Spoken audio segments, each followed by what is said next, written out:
Each Harvest Thyme sensor represents a zone. For best results, make sure you have a sensor in every area where sunlight, soil type, or drainage conditions vary. For example, if you have 3 raised beds, but 2 are shaded by your house and 1 is not, you would want at least 2 zones. 1 zone would represent the sunnier raised beds and 1 the shaded bed. If your whole yard is sunny, but you have an in-ground garden and 4 hanging baskets, you would want at least 2 zones.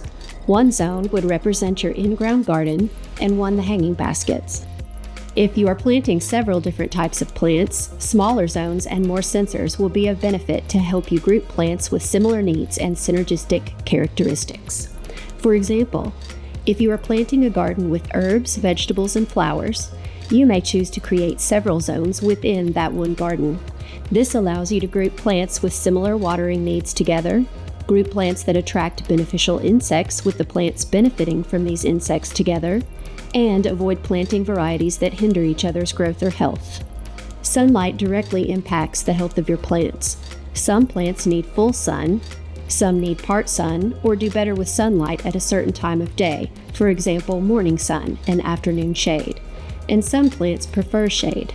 Additionally, sunlight affects how quickly your soil dries and how hot it gets. Harvest Thyme will tell you what your plant prefers and tells you how much sun you get in each of your zones.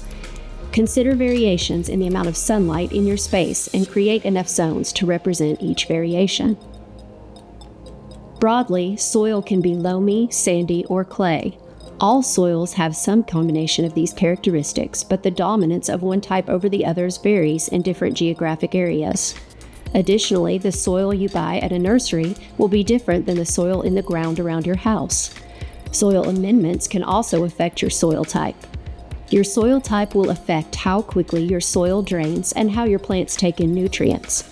Harvest Thyme can tell you how well your soil retains moisture. It will also tell you if the plants you have will thrive with the moisture conditions of their soil. Consider variations of soil type and create enough zones to represent each type. In addition to soil type, container type also affects soil moisture. Hanging baskets will usually drain more quickly than container planters. Planters will usually drain more quickly than in-ground beds. Type and amount of mulch also affects the retention of moisture in the soil. Harvest Thyme will tell you if your soil is staying wet for too long or drying out too fast for your plants to thrive. Consider how many different container types you have and create enough zones to represent each type.